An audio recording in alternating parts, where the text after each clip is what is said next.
Welcome to the Tech Meme Ride Home for Monday, August 24th, 2020. I'm Brian McCullough. Today, is Apple evil now? Another App Store kerfluffle, this time involving WordPress of all things. Also, more fallout from the Apple Epic Games Fortnite battle, lawsuits flying in the WeChat TikTok controversies, and let me introduce you to SPACs, otherwise known as blank check companies. Here's what you missed today in the world of tech. So this is a Monday where I have a ton of things to catch you up on from the weekend. Let's start with this, which was a whole story that went through an entire life cycle, a whole story arc before we even got the chance to talk about it. But it sort of boils down to, what the heck is with Apple lately? Late Friday, Matt Mullenweg posted that Apple had been stalling the official WordPress iOS app. Why? Apple was insisting, according to Mullenweg, that Automatic add Apple's in-app payment system to the official WordPress app. Even though the WordPress app is entirely free, this was Mullenweg's original tweet, quote, "Heads up on why at WordPress iOS updates have been absent. We were locked by App Store. To be able to ship updates and bug fixes again, we had to commit to support in-app purchases for .com plans. I know why this is problematic. Open to suggestions. Allow others IAP, new name," end quote. Quoting Sean Hollister in The Verge. Here's the thing. The WordPress app on iOS doesn't sell anything. I just checked, and so did Stratechery's Ben Thompson. The app simply lets you make a website for free. There isn't even an option to buy a unique .com or even a .blog domain name from the iPhone and iPad app. It simply assigns you a free WordPress domain name and 3 gigabytes of space. Apple admitted to The Verge that it's involved, reminding us that in-app purchases are required whenever apps, quote, "allow users to access content, subscriptions, or features they have acquired in your app on other platforms or your website," end quote. But again, the WordPress app doesn't sell anything itself, and it sounds like you can't do anything special with anything you've purchased from WordPress.com beyond uploading additional files or selecting website themes from the app either. While Mullenweg says there technically was a roundabout way for an iOS user to find out that WordPress has paid tiers, they could find it buried in support pages or by navigating to WordPress's site from a preview of their own webpage. He says that Apple rejected his offer to block iOS users from seeing the offending pages. Mullenweg tells The Verge he's not going to fight it anymore. He will add brand new in-app purchases for WordPress.com's paid tiers, which include domain names within 30 days. Apple has agreed to allow Automatic to update the app while it waits. The last update was issued yesterday. In other words, Apple won. The richest company in the world just successfully forced an app developer to monetize an app so it could make more money, end quote. Well, that was Friday night into Saturday. And then, over the weekend, Apple backed down, saying it wouldn't require in-app purchases in the WordPress app after all. Again, this is Sean Hollister in The Verge. Here's Apple's full statement. "We believe the issue with the WordPress app has been resolved. Since the developer removed the display of their service payment options from the app, it is now a free standalone app and does not have to offer in-app purchases. We have informed the developer and apologize for any confusion we have caused," end quote. I'm quoting Hollister again here. "You'll notice that Apple is positioning this as the developer, WordPress, having done the right thing and removed the, quote, display of their service payment options from the app. And to my knowledge, that is technically true. But as far as I'm aware, that didn't happen today. It happened weeks or months ago. While as of yesterday, the WordPress app didn't sell a single thing and didn't so much as mention a paid WordPress.com plan unless you followed an unlikely workaround," end quote. So maybe all's well that ends well, except for the fact that this certainly reads as another ham-fisted move by Apple. In this case, Apple trying to force a free app to become a pay app because, I don't know, I guess Apple can't have a ton of freeloading apps as big as WordPress on the App Store if it doesn't earn Apple any sort of vig. They tried to make WordPress make money so Apple could make money. I don't see how else you can read this story. As Casey Newton tweeted, "So now Apple would like a cut of revenue from every site hosted by WordPress on the open web. Just some more pro-competition, throwing the gates wide open behavior from a $2 trillion company," end quote. As Ben Thompson tweeted, "WordPress and the App Store are GPL, and App Store terms of service and DRM violate GPL. Thus, Only the copyright holder can submit an app for all of WordPress, both self-hosted and WordPress.com. Apple is thus holding millions of websites hostage for 30% of automatic domain sales. To be clear, the app doesn't sell anything, and why would it? It's an open source project. Apple is requiring the addition of functionality that has no plausible reason to exist, end quote. However, I'll acknowledge there's a bit of nuance there because WordPress does have monthly plans. It's WordPress.org. That's the open source project. WordPress.com is the business angle of Automatic. Anyway, the question I have, since now this has happened enough times to be a solid trend, is, are these App Store reviewers going rogue or being overly aggressive? Is there something in the water in Cupertino? It can't be at this point, right? Like, at this point, this has to be some sort of new top-down policy to force apps in the App Store that are not sufficiently remunerative to become so. If so, why is Apple trying this policy now? It certainly seems like insanely bad timing, what with congressional hearings recently, what with the whole Hey debacle, the ongoing Fortnite mess, more on that in a second. As Anil Dash tweeted, "It's wild to see Apple screwing up so badly. They just keep ruining developer goodwill. The more devs find out about how they play favorites and shake down app creators, the more permanent damage they will do. This trend is far worse than AntennaGate or the butterfly keyboards," end quote. And as Brendan Irvine Broquet tweeted, quote, "Forcing companies to jump through hoops takes time away from companies that could be used to improve their product for customers. To me, that falls under the consumer harm part of antitrust law, given that WordPress has no other recourse," end quote. I will point this out. It was a scant 18 months ago that we were on this podcast asking ourselves if Apple's vaunted pivot to ARR and subscription revenue would work out, if Wall Street would buy it and reward Apple with a multiple maybe closer to what SaaS companies garner on the open markets. Well, guess what, y'all? A year ago, Apple's PE ratio was 18.84. Today, it stands at 37.72, the highest it's been since 2007. So, mission accomplished. Wall Street loves Apple's push to services and subscriptions. Wouldn't that be quite an incentive, maybe, for Apple to squeeze all the blood from the App Store stone that it can? Leave no app payment stone unturned, maybe? I mean, thinking about it from that lens, WordPress, with its millions of websites, might be the lowest hanging fruit available for Apple to pick. I know, we've littered this with a ton of mixed metaphors at this point. All I'm saying is this. There's a reason why, after hitting $1 trillion in market value for the first time, it took Apple less than 2 years to reach $2 trillion. And that reason is ARR and subscription revenue.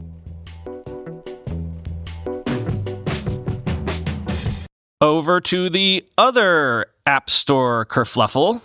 In a new filing, Epic Games says revocation of its developer tools by Apple will harm the developer ecosystem, and adds a declaration of support from none other than Microsoft. Quoting The Verge, "The legal motion filed by Epic centers on iOS support for the Unreal Engine, which Apple has threatened to revoke as part of Epic's broader loss of developer privileges. Epic has asked the court to restrain Apple from revoking that access while the case is ongoing. Apple responded to the request on Friday, emphasizing that it was enforcing previously stated policies, but not denying that iOS support was at risk. Epic says removing support would be unnecessarily punitive, affecting developers who have built on Epic's engine, but have no direct interest in the case. Quote, "The breadth of Apple's retaliation is itself an unlawful effort to maintain its monopoly and chill any action by others who might dare oppose Apple," the motion reads. The filing came alongside a new declaration from Microsoft in support of Epic's motion, emphasizing how disastrous it would be to revoke Epic's access to Apple's developer tools. Any developer using the engine would be unable to patch security flaws or fix bugs once the access was revoked, effectively halting support for a wide range of games, including Microsoft's Forza. Quote, "Denying Epic access to Apple's SDK and other development tools will prevent Epic from supporting Unreal Engine on iOS and macOS," said Kevin Gamel, Microsoft's general manager for third-party developers on the Xbox. Quote, and will place Unreal Engine and those game creators that have built, are building, and may build games on it at a substantial disadvantage, end quote.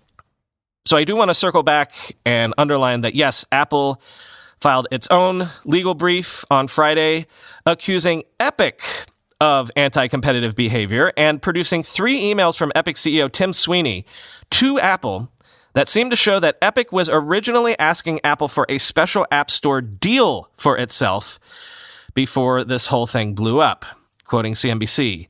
In its filing, Apple alleges that Epic Games asked for an individual arrangement with Apple, producing 3 emails from Epic CEO Tim Sweeney that bolster its claim. Quote, on June 30th, 2020, Epic CEO Tim Sweeney wrote my colleagues and me an email asking for a side letter from Apple that would create a special deal for only Epic that would fundamentally change the way in which Epic offers apps on Apple's iOS platform.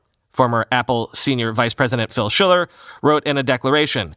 Schiller, whose title is now Fellow, runs Apple's App Store.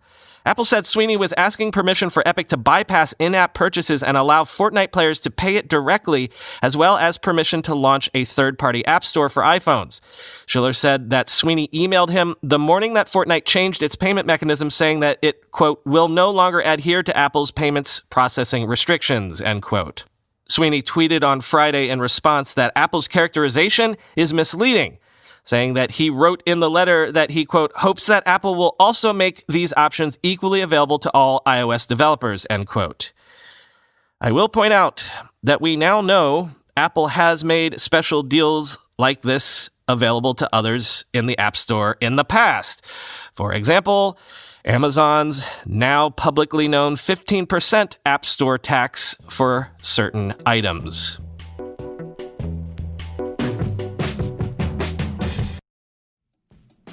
The Tech Meme Ride Home this week is sponsored by Tiny Capital. Tiny starts, buys, and invests in wonderful internet and technology businesses. Tiny is not your typical buyer because they won't try to flip your business in 3 to 5 years. They won't mess with your team or your culture. They will not lock you into golden handcuffs or push complex deal terms. They won't renegotiate and grind you on terms. Tiny keeps things dead simple. They'll make an offer in 7 days and close in 30. The founders of Tiny Capital started Tiny because they wanted to be the sort of buyer they wished existed when they were selling a company. So if you have a bootstrapped company, maybe a company that is doing great but will probably never 10x, a company that's generating serious revenue and cash flow, but you just want a new adventure, whether you're interested in selling your business, sharing a tip, or you just want to talk shop, check out Tiny at tinycapital.com. And when you get in touch, tell them Brian sent you. I can't do this podcast without Grammarly. Some of you know that I write a script for the show every day of at least 2,400 words just to get to at least 15 minutes of content. If you think the content of this show ends up coming out coherent and professional sounding, thank Grammarly for that. Grammarly has elevated my writing because it's the digital writing assistant that helps more than 20 million people put their best words forward. Signing up for a Grammarly account is free and gives you real-time spelling and grammar checks as you write. It works where you work, whatever app you're writing in, so you can communicate with clarity and confidence on every platform: Outlook, Gmail, Twitter, LinkedIn, and more. And Grammarly Premium helps you write like a pro with advanced real-time feedback. Level up your writing for work, school, or personal projects. Premium features include advanced suggestions on grammar, punctuation, sentence structure, and style. It's the perfect writing tool for anyone who wants to stand out with every word. Right now, you can get 20% off Grammarly Premium when you sign up at Grammarly.com/techmeme. That's 20% off Grammarly Premium at Grammarly.com/techmeme. Grammarly.com/techmeme. Meanwhile, in that other controversy, the WeChat and TikTok brouhahas, a group seemingly unaffiliated with WeChat called the U.S. WeChat Users Alliance, a nonprofit, has filed a lawsuit in district court in San Francisco against President Trump's executive order banning transactions with WeChat and ByteDance. Meanwhile, just this morning, TikTok officially sued the Trump administration in federal court, arguing President Trump's executive order deprived TikTok of due process. Quote, "We do not take suing the government lightly. However, we feel we have no choice but to take action to protect our rights and the rights of our community and employees, the company said in its suit. Our more than 1,500 employees across the U.S. pour their hearts into building this platform every day, the company said, noting that it planned to hire more than 10,000 more workers across 8 states in the coming years. TikTok argued that the Trump administration, quote, failed to follow due process and act in good faith, neither providing evidence that TikTok was an actual threat nor justification for its punitive actions, the company said in a blog post explaining the grounds for its lawsuit. Further, the company claims that the purported national security threat identified by the Committee on Foreign Investment in the United States were based on, quote, outdated news articles and did not address the documentation provided by TikTok demonstrating the security of user data, end quote. Zoom has been down for a lot of folks for most of the morning, so if you needed to have an important Zoom conference call or meeting today, you probably had to try a different method of connecting, which, who knows, maybe you're fine with that. Quoting The Verge. Down Detector shows outages in North America and some parts of Europe, while Zoom's own status page reports problems with meetings and webinars. Chat, phone, and other auxiliary services are apparently working fine, but that doesn't mean much if you can't use the app for its prime function. It's never good for a major service like Zoom to go down, of course, but video conferencing software has become integral to life during the pandemic. A search for complaints on Twitter shows lots of people are annoyed that they're missing meetings and classes. It also shows lots of people are overjoyed that they're missing meetings and classes. It is a Monday after all, and sometimes a last-minute reprieve is all you're hoping for when you wake up, end quote. Yeah, I tend not to do outage stories on the podcast because by the time you listen to it, probably the outage has been rectified, but I did want to note that a lot of colleges and universities in the US and UK were attempting to be fully back in session today, which for a lot of them means a lot of Zooms. So something to watch. Does Zoom have the capacity to handle remote education and business calls? Let's end today with an interesting going public announcement. Luminar is a LiDAR tech startup backed by Peter Thiel, Volvo, and GoPro's founder Nick Woodman. Luminar has filed plans to go public via a $3.4 billion merger with a SPAC, S-P-A-C, called Gores Metropolis. SPAC stands for Special Purpose Acquisition Company, which are also sometimes known colloquially as blank check companies. I wanted to mention this both because Luminar is an interesting startup, but also because SPACs are becoming a new way for especially electric and autonomous vehicle startups to gain coveted stock listings. Quoting Bloomberg, led by 25-year-old Chief Executive Officer Austin Russell, Luminar has emerged from a crowded startup field by bringing down the cost of LiDAR sensors, which bounce lasers off objects to guide vehicles. The cost of the sensors can run into the tens of thousands of dollars and has been a stumbling block for companies looking to compete in the self-driving car race. Luminar is aiming to first sell its sensors for advanced safety features in passenger cars and driverless trucks rather than fully autonomous fleets of robotaxis, Russell said. In May, Volvo said it will use Luminar's technology to enable hands-free highway driving in cars starting in 2022. Luminar is the latest entity to merge with a special purpose acquisition company, or SPAC. The investment vehicles have gone mainstream this year, offering a faster route for startups seeking to go public without the scrutiny or risks of an initial public offering. Luminar and its existing investors will end up keeping about 80% of the company as part of the deal, and Gores Metropolis will own about 11%, Russell said. Gores Metropolis raised $400 million, including so-called green shoe shares, in an initial public offering in February 2019. Auto tech companies have benefited from the boom in blank check deals as investors who might have earlier favored traditional IPOs now seek businesses with higher growth, end quote.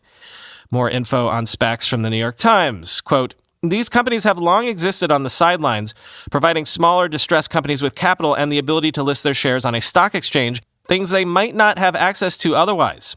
Sometimes called blank check companies, SPACs raise money from investors without having a detailed business plan.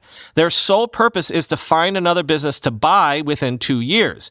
If that doesn't happen, the company folds and investors get their money back. In recent months, investors behind SPACs have become particularly enamored with electric vehicle businesses amid rising expectations that such cars and trucks will soon begin displacing vehicles powered by fossil fuels. Shares of Tesla, the world's leading electric car maker, have soared so much that its market capitalization is nearly twice as big as Toyota Motors. SPAC transactions with automotive businesses have so far totaled nearly $10 billion, a trend that Christy Marvin, a former investment banker who now runs the data site SPAC Insider, called the summer of deals with wheels, end quote.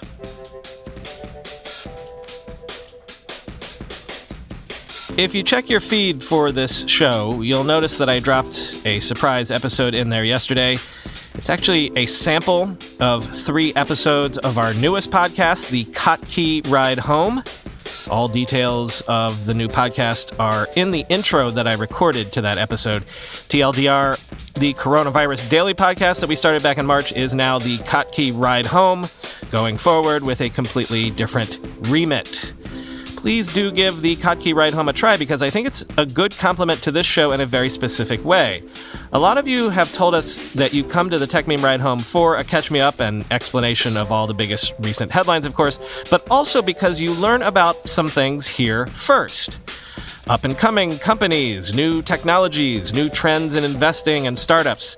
Sometimes you can learn about a new thing here months before it starts to make waves other places. I like that we're able to do that for our little space in tech. And so the Kottke Ride Home aims to do that for everything, for new ideas, for scientific breakthroughs, for cultural trends, for the newest memes bubbling to the surface. Think of the Kottke Ride Home as a link blog in podcast form, but for everything, from architecture to education to design to science to the arts. The newest ideas as a service. Search and subscribe to the Kottke Ride Home and give it a try. Talk to you tomorrow.